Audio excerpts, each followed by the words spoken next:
ರೈತರ ಪರ ಧ್ವನಿ ಎತ್ತೋಕೆ ಲ್ಯಾಂಡ್ಲಾರ್ಡ್ ಸಿನಿಮಾ ಬಿಡುಗಡೆಗೆ ಸಜ್ಜಾಗಿರುವಂಥದ್ದು. ಅದರಲ್ಲೂ ಸಹ ಈ ಸಿನಿಮಾದಲ್ಲಿ ಮುಖ್ಯವಾಗಿ ಪ್ರಮುಖ ಪಾತ್ರದಲ್ಲಿ ಮಹಂತೇಶ್ ಅವರು ಅಭಿನಯಿಸಿದ್ದಾರೆ. ಈಗಾಗಲೇ ಸಾಕಷ್ಟು ಸಿನಿಮಾಗಳಲ್ಲಿ ಅವರ ಅಭಿನಯ ಇರಬಹುದು, ಅವ್ರ ಚಾರ್ಮ್ ನೀವು ನೋಡಿರ್ತೀರಾ. ಆದರೆ ಲ್ಯಾಂಡ್ಲಾರ್ಡಲ್ಲಿ ಏನು, ಯಾವ ಪಾತ್ರ, ಹೇಗೆ ಕಾಣಿಸ್ಕೊಳ್ತಾರೆ ಅನ್ನೋದಕ್ಕೆ ಅವರೇ ಉತ್ತರ ಕೊಡ್ತಾರೆ. ಮಹಂತೇಶ್ ಅವರೇ, 2026 ಸಾಕಷ್ಟು ಬ್ಯುಸಿ ಇದ್ದೀರಾ, ಹೇಗೆ ನಡೀತಿದೆ? ಇಲ್ಲ ಮ್ಯಾಮ್, ಗುಡ್, ಚೆನ್ನಾಗಿದ್ದೀನಿ. 2026 ಚೆನ್ನಾಗಿ ಹೋಗ್ತಾ ಇದೆ. ನನ್ನ ಜೊತೆಗೆ ಎಲ್ರಿಗೂ ಹೊಸ ವರ್ಷ ಹರುಷ ತರ್ತಾ ಇದೆ ಅಂತಲೇ ನಂಬಿದ್ದೀನಿ. ಲ್ಯಾಂಡ್ ಲಾರ್ಡ್ ನನ್ನ ಜೀವನದ 2026ನೇ ಬಹುಮುಖ್ಯವಾದ ಚಿತ್ರ. ಇದರಲ್ಲಿ ಒಂದು ಕುರಿಲಿಂಗ ಅನ್ನೋ ಒಂದು ಪಾತ್ರ ನಿಭಾಯಿಸಿದ್ದೀನಿ. ಇಷ್ಟು ದಿನ ನನ್ನ ಪಾತ್ರಗಳನ್ನ ಬೇರೆ ಬೇರೆ ಶೇಡಲ್ಲಿ ನೋಡಿದ್ದೀರಾ.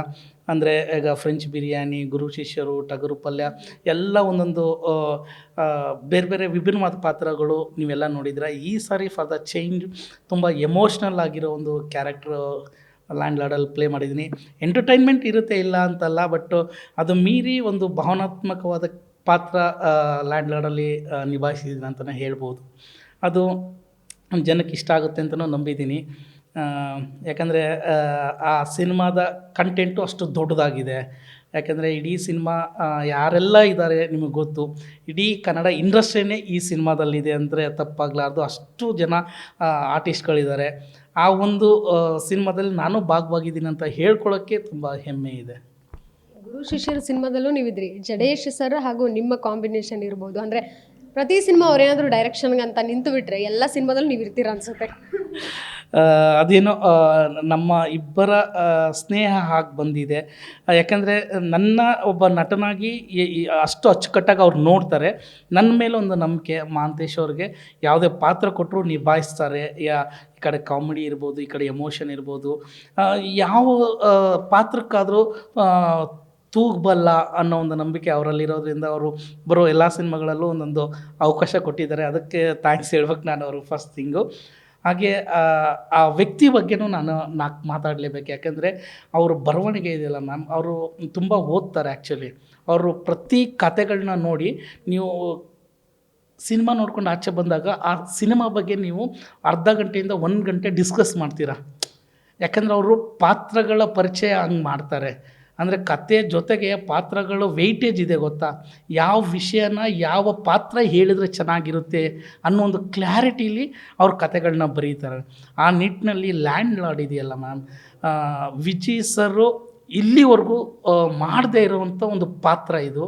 ಸೊ ಅವ್ರ ಕೆರಿಯರಲ್ಲೇ ತುಂಬ ಬಿಗ್ಗೆಸ್ಟ್, ಅಂದರೆ ಏನು ಹೇಳ್ತಾರೆ, one of the best cinema land lord ಆಗುತ್ತೆ. ಯಾಕಂದರೆ ಈ ಸಿನಿಮಾ ನೋಡಬೇಕು ಅಂತ ಸುಮಾರು ವಿಷಯಗಳಿದೆ, ನೋಡಲೇಬೇಕಾದಂಥ ವಿಷಯಗಳು.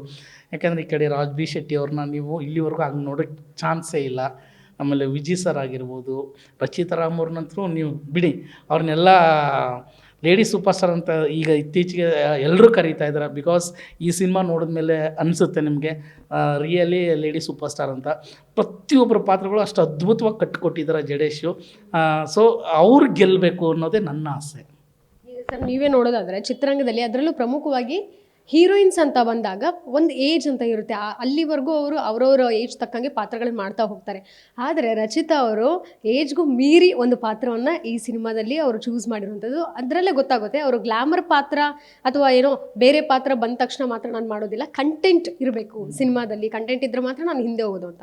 ಯಾಕಂದರೆ ಅವ್ರನ್ನೂ ನೀವು ಹೊಗಳ್ತಿದ್ರಿ. ಇಲ್ಲ, ರಚಿತಾ ರಾಮ್ ಮೇಡಮ್ ಬಗ್ಗೆ ಒಂದು ವಿಷಯ ನಾನು ಹೇಳೋದಾದರೆ, ಅವರು ಕಲಾವಿದೆಯಾಗಿ ಇಂಡಸ್ಟ್ರಿಗೆ ಬಂದಿದ್ದು. ಅವರು ಜರ್ನಿ ತೊಗೊಂಡ್ರೆ ಅವ್ರು ಮಾಡಿರೋ ಪಾತ್ರಗಳೆಲ್ಲ ಬ್ಯೂಟಿಫುಲ್, ಕ್ಯೂಟ್, ಬಬ್ಲಿ, ಹಂಬಲ್ನೆಸ್, ಈ ಥರದ ಪಾತ್ರಗಳನ್ನ ಮಾಡ್ಕೊಂಡೇ ಬಂದಿದ್ದಾರೆ. ಎಲ್ಲದಕ್ಕೂ ನ್ಯಾಯ ಒದಗಿಸಿದ್ದಾರೆ. ಫಸ್ಟ್ ಟೈಮು ಅವ್ರ ನಿರ್ಧಾರ ತುಂಬ ಸ್ಟ್ರಾಂಗಾಗಿ ತೊಗೊಂಡಿರೋದು. ಯಾಕೆಂದರೆ ಅವ್ರ ಏಜಿಗೂ ಮೀರಿದ ಪಾತ್ರ ಇವತ್ತು ಅವ್ರು ಮಾಡ್ತಾ ಇರೋದು. ನಿಮಗೆ ನಿಜವಾಗ್ಲೂ ಹೇಳ್ತೀನಿ, ಈ ಸಿನಿಮಾ ರಿಲೀಸ್ ಆದಾಗ ರಚಿತಾ ರಾಮ್ ಮೇಡಮ್ ಫ್ಯಾನ್ಸ್ಗಿದೆಯಲ್ಲ, ನೋಡೋಕ್ಕೆ ಹಬ್ಬ. ಅಷ್ಟು ಅದ್ಭುತವಾಗಿ ಸ್ಕ್ರೀನಲ್ಲಿ ಕಾಣಿಸ್ತಾರೆ. ಆಮೇಲೆ ಆ ಪಾತ್ರದ ತೂಕ ತುಂಬ ದೊಡ್ಡದಾಗಿದೆ. ಆ ವೆಯ್ಟೇಜ್ ಅನ್ನೋದೊಂದು ಇದೆಯಲ್ಲ, ನಿಂಗವ್ವ ಅನ್ನೋದು ಕ್ಯಾರೆಕ್ಟ್ರಿಗೆ ಆ ವೆಯ್ಟೇಜು ಅದ್ಭುತವಾಗಿ ತೂಗಿಸಿದ್ದಾರೆ ಮೇಡಮು. ಅವರು ಪರ್ಫಾರ್ಮೆನ್ಸು ಕೂಡ ತುಂಬ ಅಚ್ಚುಕಟ್ಟಾಗಿ ಮಾಡಿದ್ದಾರೆ. ನಿಮ್ಗೆಲ್ರಿಗೂ ಇಷ್ಟ ಆಗುತ್ತೆ ಅಂತ ನಾನು ನಂಬಿದ್ದೀನಿ. ಈಗ ಮಹಂತೇಶ್ ಅವ್ರಿಗೆ ಪ್ರತಿ ಸಿನಿಮಾದಲ್ಲೂ ಒಂದೊಂದು ಕ್ಯಾರೆಕ್ಟರ್ ಅಂತ ಬಂದಾಗ ಅವರ ಔಟ್ಲುಕ್ ಬಗ್ಗೆ ಎಷ್ಟು ಕ್ಯೂರಿಯಾಸಿಟಿ ಇರುತ್ತೆ, ಡೈರೆಕ್ಟರ್ ಹೆಂಗೆ ಚೇಂಜ್ ಮಾಡ್ಬೋದು ಅಂತ. ಇಲ್ಲ ನನಗೆ ಒಂದೊಂದು ಸಾರಿ ಕ್ಯೂರಿಯಾಸಿಟಿ ಇರುತ್ತೆ. ಒಂದು ಪಾತ್ರ ನಾನು ಒಪ್ಕೊಂಡಿರ್ತೀನಿ, ಆ ಪಾತ್ರಕ್ಕೆ ಡಿಸೈನ್ ಅನ್ನೋದು ಬರುತ್ತೆ. ಈ ಪಾತ್ರಕ್ಕೆ ಈ ಡಿಸೈನ್ಗೆ ಹೋಗೋಣ, ಈ ಕಾಸ್ಟ್ಯೂಮ್ಸ್ಗೆ ಹೋಗೋಣ, ಈ ಥರ ಮೇಕ್ ಓವರ್ ಮಾಡೋಣ ಅಂತ ನಿರ್ದೇಶಕರು, ಆಮೇಲೆ ನಾನು ಕತೆ ಕೇಳಿ ಪಾತ್ರ ಒಪ್ಕೊಂಡಾಗ ಸರ್ ಇದು ಹಿಂಗೆ ಮಾಡಿದ್ರೆ ಚೆನ್ನಾಗಿರುತ್ತೆ, ಈ ಬಾಡಿ ಲ್ಯಾಂಗ್ವೇಜ್ಗೆ ಇದು ಪ್ಲಸ್ ಆಗುತ್ತೆ ಅಂತ ಡಿಸ್ಕಸ್ ಮಾಡಿಕೊಂಡು ಒಂದು ಔಟ್ಲುಕ್ನ ಪ್ರಿಪೇರ್ ಆಗ್ತೀನಲ್ಲ, ಆವತ್ತು ನನಗೆ ಭಾಳ ಖುಷಿ ಆಗುತ್ತೆ. ಸಿಗ್ತಾ ಇರೋ ಪಾತ್ರಗಳಿಗೂ ನಾನು ಅಂದರೆ ನಾನು ಎಕ್ಸ್ಪೆಕ್ಟ್ ಮಾಡಿರಲ್ಲ, ಬಟ್ ಅದೆಲ್ಲ ಸಿಗ್ತಾ ಇದೆ. God craze. ಇನ್ನು ನೀವು ಅಭಿನಯಿಸಿರುವಂಥದ್ದು ದುನಿಯಾ ವಿಜಯ್ ಸರ್ ಜೊತೆಗೆ ಅವ್ರ ಮಗಳು ಕೂಡ ಮಗಳ ಪಾತ್ರದಲ್ಲಿ ಮಾಡಿರೋದು. ಇಲ್ಲ, ಆ ಒಂದು ಕಾಂಬಿನೇಷನ್ ಸೀಕ್ವೆನ್ಸು ನಿಮಗೆ ಒರ್ಜಿನಲ್ ಅಪ್ಪ ಮಗಳ ಥರನೇ ಜೀವಿಸಿರೋದು ಅವರು. ಈಗ ಹೊರ್ಗಡೆನೂ ಮಗಳೇ, ಸಿನಿಮಾದಲ್ಲೂ ಮಗಳೇ, ಬಟ್ ಅವ್ರ ಕೆಮಿಸ್ಟ್ರಿ ಅಂದರೆ ಅಪ್ಪ ಮಗಳ ಆ ಬಾಂಧವ್ಯ, ಆ ಪ್ರೀತಿ ಇದೆಯಲ್ಲ, ಅಷ್ಟು ಅಚ್ಚುಕಟ್ಟಾಗಿ ಮೂಡಿ ಬಂದಿದೆ. ಆಮೇಲೆ ರಿತನ್ಯವ್ರ ಬಗ್ಗೆ ಹೇಳಬೇಕು ಅಂದರೆ ಅವ್ರ ಮೊದಲನೇ ಸಿನಿಮಾ ಅಂತ ಅನಿಸೋದಿಲ್ಲ, ಅಷ್ಟು ಬ್ಯೂಟಿಫುಲ್ಲಾಗಿ ಅವ್ರ ಕ್ಯಾರೆಕ್ಟರ್ನ ಕ್ಯಾರಿ ಮಾಡಿದ್ದಾರೆ. ಭಾಗ್ಯ ಅನ್ನೋ ಒಂದು ಪಾತ್ರ ಇದೆಯಲ್ಲ, ಅದು ಇಡೀ ಸಿನಿಮಾದ ಜೀವಾಳ. ಆ್ಯಕ್ಚುಲಿ ಆ ಜೀವ ಅದ್ಭುತವಾಗಿ ಜೀವಿಸಿದ್ದಾರೆ. ಈಗ ಮಹಾಂತೇಶ್ ಅವರು ಇಂಡಸ್ಟ್ರಿಯಲ್ಲಿ ಸುಮಾರು ವರ್ಷದಿಂದ ಇದ್ದಾರೆ. ಸೊ ಹಾಗಾಗಿ ಈ ಕಲಾವಿದರಿಗೆ ಈ ಒಂದು ವಿಚಾರ ಬಹಳಷ್ಟು ಸಮಸ್ಯೆ ಆಗುತ್ತೆ. ನೀವು ಆರಾಮಾಗಿ ಎಂಟರ್ಟೈನ್ ಕೂಡ ಮಾಡ್ಕೊಂಡಿರ್ತೀರ, ಆದರೆ ನಿಮ್ಮ ಪರಿಶ್ರಮದ ಹಿಂದೆ ಆ ಒಂದು ಸಕ್ಸಸ್ ಅನ್ನುವಂಥದ್ದು ಮಾತ್ರ ಜನ ನೋಡ್ತಾರೆ. ಫೇಲ್ಯೂರ್ಸ್ ಇರ್ಬೋದು, ಜೊತೆಗೆ ನೀವು ಪಟ್ಟಂತಹ ಸ್ಟ್ರಗಲ್ಸ್ ಇರ್ಬೋದು, ಯಾವುದೂ ಅವ್ರಿಗೆ ಕಾಣಿಸೋದಿಲ್ಲ. ಯಾಕಂದರೆ ಸಿನಿಮಾ ಅವ್ರಿಗೆ ಇಷ್ಟ ಆಗಿಲ್ಲ ಅಂದರೆ ಚೆನ್ನಾಗಿಲ್ಲ ಅಂತ ಹೇಳ್ಬಿಡ್ತಾರೆ ಅಷ್ಟೇ. ಇಲ್ಲ ಮ್ಯಾಮ್, ಈಗ ನಾನು ಒಬ್ಬ ಕಲಾವಿದನಾಗಿ ಅನ್ನೋದಕ್ಕಿಂತಲೂ ಒಬ್ಬ ಮನುಷ್ಯನಾಗಿ ಮಾತಾಡ್ತೀನಿ. ನಾನು ಒಬ್ಬ ಮನುಷ್ಯನ, ಎಲ್ಲರದ್ದು ಇರೋದು ಒಂದೇ ಲೈಫು. ಆ ಲೈಫ್ನ ಎಂಜಾಯ್ ಮಾಡಬೇಕು ಅಷ್ಟೇ. ಇಲ್ಲಿ ಸಕ್ಸಸ್ಸು, ಫೇಲ್ಯೂರು, ದುಡ್ಡು ಇಲ್ದಿರ ಅದು ಯಾವುದು ಬರೋದೇ ಇಲ್ಲ. ಯಾಕಂದರೆ ಇರೋ ಒಂದು ಲೈಫು, ಇನ್ನು ಎಷ್ಟು ದಿನ ಬದುಕಿರ್ತೀನೋ ಗೊತ್ತಿಲ್ಲ. ಸೊ ಹಿಂಗಾಗಿ ಇರೋ ಲೈಫ್ನ ನೀಟಾಗಿ, ಖುಷಿಯಾಗಿ, ಸಂತೋಷವಾಗಿ ಇಟ್ಕೋಬೇಕಷ್ಟೇ. ಇವತ್ತು ಸಕ್ಸಸ್ ಇರುತ್ತೆ, ನಾಳೆ ಹೋಗುತ್ತೆ, ಮತ್ತು ನಾಡಿದ್ದು ಬರುತ್ತೆ, ಅದೆಲ್ಲ ಇದ್ದೇ ಇದೆ. ಯಾಕಂದರೆ ಲೈಫ್ ಅಂದಮೇಲೆ ಅಪ್ ಆ್ಯಂಡ್ ಡೌನ್ಸ್ ಕಾಮನ್. ಈಗ ನನ್ನ ವಿಷಯದಲ್ಲಿ ಏನಂದರೆ, ನಾನು ಖುಷಿಗೆ ಎನಿ ಟೈಮ್ ನಾನು ಖುಷಿಯಾಗೇ ಇರ್ತೀನಿ. ಅಂದರೆ ನಾನು ಪಾಸಿಟಿವ್ ವೈಬಲ್ಲೇ ಯಾವಾಗಲೂ ಬದುಕೋದು. ನನಗೆ ಕೆಲಸ ಸಿಗ್ತಾನೇ ಇದೆ, ಕೆಲಸ ಮಾಡ್ತಾನೇ ಇದ್ದೀನಿ. ಇನ್ನು ನೀವು ಹೇಳಿರೋ ಶೇಡಲ್ಲಿ ನಾನು ಇಲ್ಲ. ಸೊ ಹಿಂಗಾಗಿ ನಾನು ಯಾವುದನ್ನು ಮೈಂಡಿಗೆ ಹಾಕ್ಕೊಳ್ಳಲ್ಲ. ನಾನು ಕೆಲಸ ಬಂದಿದೆ, ಕೆಲಸ ಮಾಡ್ತೀನಿ. ಬಟ್ ಎಲ್ರಿಗೂ ರಿಯಾಲಿಟಿಲಿ ಒಂದು ಸತ್ಯ ಹೇಳೋದಾದರೆ ಯಾವುದ್ರ ಬಗ್ಗೆನೂ ತಲೆ ಕೆಡಿಸ್ಕೊಳ್ಳೋ ಅವಶ್ಯಕತೆ ಇಲ್ಲ. ಇರೋ ಒಂದು ಲೈಫು ನೀಟಾಗಿ ಹ್ಯಾಂಡ್ಲ್ ಮಾಡಿಕೊಂಡು ಖುಷಿಯಾಗಿ ಜಾಲಿಯಾಗಿ 4 ಜನದ ಜೊತೆ ಇರಬೇಕು. ಇದೇ ಸತ್ಯ, ಇದೇ ಅಲ್ಟಿಮೇಟ್. ಈಗ ಕೊನೆಯದಾಗಿ ನಿಮ್ಮ ಸಿನಿಮಾ ಏನೇನು ರಿಲೀಸ್ಗೆ ರೆಡಿ ಆಗಿರೋ ಅಂಥದ್ದು, ಜೊತೆಗೆ ಬೇರೆ ಸಿನಿಮಾಗಳು ಸಹ ಬರ್ತಾ ಇದೆ. ಇದು ಕಾಂಪಿಟ್ ಅಂತ ಅಲ್ಲ, ಕನ್ನಡ ಸಿನಿಮಾಗಳು ಬರ್ತಾ ಇದ್ದಾವೆ, ಹೌದು. ಆದರೆ ಜನರು ನಿಮ್ಮ ಸಿನಿಮಾಗೆ ಹೆಚ್ಚು ಒತ್ತು ಕೊಟ್ಟು ಈ ಕಡೆ ನಿಮ್ಮ ಗಮನ ಸೆಳಿಬೇಕಲ್ಲ. ನೀವು ಪ್ರೇಕ್ಷಕರ ಗಮನ ಹೇಗೆ ಸೆಳಿತೀರಾ ಈಗ ಅಂತ? ಮ್ಯಾಮ್, ಲ್ಯಾಂಡ್ ಲಾರ್ಡು ನಾನು ಹೇಳೋದು ಮ್ಯಾಮ್, ಇವತ್ತು ಪ್ರತಿ ಫ್ಯಾಮಿಲಿ ಕೂತು ನೋಡುವಂಥ ಸಿನಿಮಾ, ಅಷ್ಟು ವಿಷಯ ಇರೋವಂಥ ಸಿನಿಮಾ, ಆಮೇಲೆ ನಿನಗೆ ಪರ್ಸ್ನಲಾಗಿ ಕನೆಕ್ಟ್ ಆಗುವಂಥ ಸಿನಿಮಾ. ಸೊ ಹೀಗಾಗಿ ನಾನು ಕನ್ನಡ ಎಲ್ಲ ಸಿನಿಮಾಗಳನ್ನ ನೋಡಿ, ಅದು ನಮ್ಮ ಭಾಷೆ, ನಮ್ಮ ಇಂಡಸ್ಟ್ರಿಯ ಸಿನಿಮಾನ, ಅವ್ರ ಸಿನಿಮಾನೂ ನೋಡಿ, ನಮ್ಮ ಸಿನಿಮಾ ನೋಡಿ. ನಮ್ಮದು ಬೆಳಗ್ಗೆ ನೋಡಿದ್ರೆ ಅವ್ರಿಗೆ ಸಂಜೆ ನೋಡಿ. ಸೊ ಎಲ್ಲ ಸಿನಿಮಾಗಳು ಬೆಳೀಬೇಕು, ಎಲ್ಲರೂ ನೋಡಬೇಕು. ಯಾಕೆ ಆವಾಗಲೇ ಇಂಡಸ್ಟ್ರಿ ಉಳಿಯೋದು. ಅಭಿಮಾನಿಗಳಿದ್ದರೆ ಇಂಡಸ್ಟ್ರಿ ಇರುತ್ತೆ, ಇಲ್ಲಾಂದರೆ ಇಲ್ಲ. ಸೊ ಹೀಗಾಗಿ ನಮ್ಮ ಸಿನಿಮಾಗೆ ಪ್ರತ್ಯೇಕವಾಗಿ ನಾನು ಹೇಳೋದೇನು ಅಂದರೆ, ಸಿನಿಮಾ ಚೆನ್ನಾಗಿದೆ, ಈ ಸಿನಿಮಾ ಥಿಯೇಟ್ರಿಗೆ ಬಂದೇ ನೋಡಿ. ಆಮೇಲೆ ಈಗ ಸಿನಿಮಾ ಪ್ರೇಕ್ಷಕರಂತೂ ಒಂದಿಷ್ಟು ಜನ ಇರ್ತಾರಲ್ಲ, ಅವ್ರಿಗೆ ಹೇಳೋದು, ನಿಮ್ಗೇನೇನು ಬೇಕೋ ಸಿನಿಮಾದಲ್ಲಿ ಎಲ್ಲ ಅಂಶಗಳು ಇದರಲ್ಲಿದೆ. ಜೊತೆಗೆ ಒಂದು ಒಳ್ಳೆ ಕತೆ ಇದೆ, ಒಂದಿಷ್ಟು ಜೀವನದ ಜರ್ನಿಗಳಿದೆ, ಅದು ನಿನಗೆ ಕನೆಕ್ಟ್ ಆಗುವಂಥ ಸಿನಿಮಾ ಲ್ಯಾಂಡ್ ಲಾರ್ಡು. ಸೊ ಈ ಎಲ್ಲ ವಿಷಯಕ್ಕೂ ಥಿಯೇಟ್ರಿಗೆ ಬಂದು ನೋಡುವಂಥ ಸಿನಿಮಾ ಲ್ಯಾಂಡ್ ಲಾರ್ಡು. ಇದೇ ಜನವರಿ 23ಕ್ಕೆ ಥಿಯೇಟ್ರಿಗೆ ಬರ್ತಾಯಿದ್ದೀವಿ. ಮಿಸ್ ಮಾಡದೆ ಥಿಯೇಟ್ರಿಗೆ ಬಂದು ಸಿನಿಮಾ ನೋಡಿ. ಮಹಾಂತೇಶ್ ಅವರೇ, ಸಿನಿಮಾ ರಿಲೀಸ್ ಮಾಡೋದು ದೊಡ್ಡ ಟಾಸ್ಕ್ ಆಗಿದೆ.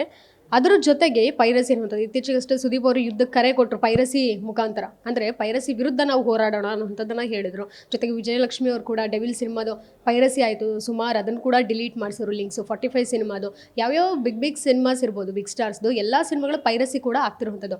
ಅಂದರೆ ಇಂಟರ್ವಲ್ ಬಿಟ್ಟ ತಕ್ಷಣ ಆಲ್ರೆಡಿ ಸಿನಿಮಾನೇ ಬಂದ್ಬಿಟ್ಟಿರುತ್ತೆ ಮೊಬೈಲ್ಗೆ. ಇಲ್ಲ ಮ್ಯಾಮ್, ಇದು ಪೈರಸಿ ಏನು ಬರ್ತಾ ಇದೆ ಮೂಮೆಂಟು, ಅವ್ನಿಗೆ ಮಾಡೋಕ್ಕೆ ಬೇರೆ ಕೆಲಸ ಇಲ್ಲ. ಈ ಒಂದು ಕಾಂಟ್ರವರ್ಸಿ ತಂದಿಡ್ಬೇಕಂತಲೇ ಅವ್ರು ಮಾಡ್ತಾರೆ. ಕೆಲವೊಂದು ಟೀಮ್ಗಳಿರುತ್ತೆ, ನಾವೇನು ಮಾಡೋಕ್ಕಾಗಲ್ಲ, ಅದು ಮೀರಿ ನಾವು ಹೋರಾಡಲೇಬೇಕು ಸಿನಿಮಾಗೋಸ್ಕರ. ಸೊ ಅದನ್ನು ಎಷ್ಟು ತಡೆಯೋಕ್ಕೆ ಸಾಧ್ಯ ಅಷ್ಟು ತಡಿಲೇಬೇಕು. ಯಾಕಂದರೆ ಈಗ ಪೈರಸಿ ಮಾಡೋನು ಎಲ್ಲಿ ಇದ್ಕೊಂಡು ಮಾಡ್ತಾನೆ ಅಂತ ಯಾರಿಗೂ ಗೊತ್ತಿಲ್ಲ. ಅದು ಗೊತ್ತಾಗಿದ್ದರೆ ಇವತ್ತು ಅದು ಥಿಯೇಟ್ರಲ್ಲಿ ಕೂತಿರ್ತೀರಾ, ಫ್ಯಾನ್ಸ್ ಜೊತೆ ನೀವು ಸಿನಿಮಾ ನೋಡ್ತಾ ಇರ್ತೀರಾ, ಬಟ್ ಎಲ್ಲೋ ಒಂದು ಕಡೆ ಏನೋ ಯಾವುದೋ ಒಂದು ಸೀನ್ ನಂಗೆ ತುಂಬ ಇಷ್ಟ ಆಯಿತು ಅಂದ್ಬಿಟ್ಟು ಅದನ್ನು ಕ್ಯಾಪ್ಚರ್ ಮಾಡ್ತಾರೆ, ಅದನ್ನು ಇನ್ಸ್ಟಾಗ್ರಾಮ್ಗೆ ಹಾಕ್ತಾರೆ, ಯೂಟ್ಯೂಬ್ಗೆ ಹಾಕ್ತಾರೆ, ಈ ರೀತಿ ಎಲ್ಲ ಮಾಡ್ತಾರೆ. ನಿಮ್ಮ ಕಣ್ಮುಂದೆ ನಡೆದಿರುವಂಥ ಘಟನೆ ಇದಾವ?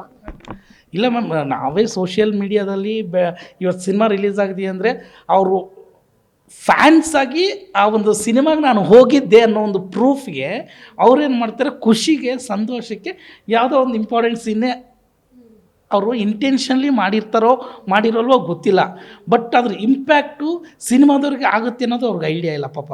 ಈಗ ನಾನು ಯಾರ ಪರವಾಗಿ ಮಾತಾಡಿದ್ರು ಇದನ್ನೇ, ಯಾಕಂದರೆ ಅವನು ಇವತ್ತು ಸೂಪರ್ ಸ್ಟಾರ್, ಅವನು ಫ್ಯಾನ್ ಆಗಿ ಆ ಒಂದು ಸೀಕ್ವೆನ್ಸ್ಲೇ ಇವತ್ತು ನಾನು ಸಿನಿಮಾಗೆ ಹೋಗಿದ್ದೆ ಆ ಒಂದು ಖುಷಿಗೆ ಹಾಕಿರ್ತಾನೆ ಅವನು. ಸೊ ಅದು ಅವ್ನ ತಪ್ಪೇ ಇರುತ್ತೆ, ಬಟ್ ಅವ್ನಿಗೆ ಗೊತ್ತಿಲ್ಲ ಅದು ಅಷ್ಟೇ.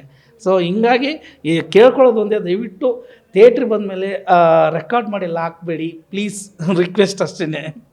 ಮಹಂತೇಶ್ ಅವರು ಹೇಳ್ತಾ ಇದ್ದಾರೆ, ಅದು ರಿಕ್ವೆಸ್ಟ್ ಮಾಡ್ತಾ ಇದ್ದಾರೆ, ಯಾರು ಥಿಯೇಟ್ರದು ನಕಲಿ ಅಂದರೆ ತುಂಬ ಕಷ್ಟಪಟ್ಟು ಎಲ್ಲರೂ ಪರಿಶ್ರಮ ಹಾಕಿ ಒಂದಷ್ಟು ಕೋಟಿ ಹಾಕಿ ಸಿನಿಮಾನ ನಿರ್ಮಾಣ ಮಾಡಿರ್ತಾರೆ, ಅವರ ಪರಿಶ್ರಮ ಕೂಡ ಹಿಂದೆ ಇರುತ್ತೆ. ಅದರ ಜೊತೆಗೆ ಪೈರಸಿ ಬೇಡ ಅನ್ನುವಂಥದ್ದು ಮಹಂತೇಶ್ ಅವರ ಕಳಕಳಿ ಮನವಿ.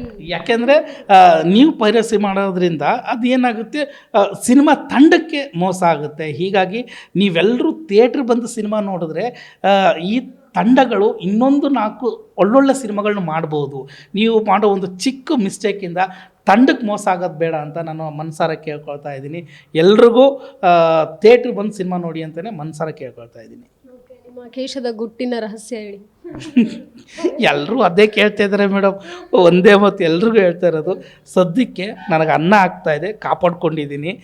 ಸೊ ನನ್ನ ಬಾಡಿ ಲ್ಯಾಂಗ್ವೇಜ್ಗೆ ಅದು ಒಂಚೂರು ಪ್ಲಸ್ ಆಗಿರೋದ್ರಿಂದ, ನನ್ನ ಅಭಿನಯಕ್ಕೆ ಒಂಚೂರು ಪ್ಲಸ್ ಆಗಿರೋದ್ರಿಂದ ಇದ್ರ ಹಂಗೆಯೇ ಕಾಪಾಡ್ತಾ ಇದ್ದೀನಿ ಮೇಡಮ್, ಅದೇ ಗುಟ್ಟು. ಹುಡುಗರಿಗೆ ಕೂದಲು ಇನ್ನೂ ಏಜ್ ಆಗಿರಲ್ಲ, ಆಲ್ರೆಡಿ ಉದ್ರೋಗ್ಬಿಟ್ಟಿರುತ್ತೆ, ಬಟ್ ನೀವು ನೋಡಿ ನೀವು ಇನ್ನೂ ಅದು ನಿಮ್ಗೆ ಆ್ಯಕ್ಚುಲಿ ಪ್ಲಸ್ ಅಲ್ಲ, ಇಟ್ಸ್ ಲೈಕ್ ಬೋನಸ್ ಏನೋ. ಇಲ್ಲ, ಮೊನ್ನೆ ಒಬ್ರು ಆಂಟಿ ಹಂಗೆ ಕೇಳಿದ್ರು, ನಮ್ಮ ಹೆಣ್ಮಕ್ಳಿಗೂ ಹಿಂಗೆ ಕೂದಲು ಬರಲ್ಲ, ಏನು ಹಾಕಿ ಬೆಳೆಸ್ತೀರಿ ಕೂದಲಿಗೆ ಅಂತ. ಆಂಟಿ ಏನಿಲ್ಲ ಆಂಟಿ, ಮಾಮೂಲಿ ನಾರ್ಮಲ್ ಶಾಂಪು ಎಣ್ಣೆ ಹಾಕ್ತೀನಿ ಅದಷ್ಟೇ ಅಂತ. ನಮ್ಮ ಹೆಣ್ಮಕ್ಳು ಇಷ್ಟು ಚೆಂದಾಗಿ ಕೂದಲು ಬರಲ್ಲ ಅಂತ ಇದ್ರು.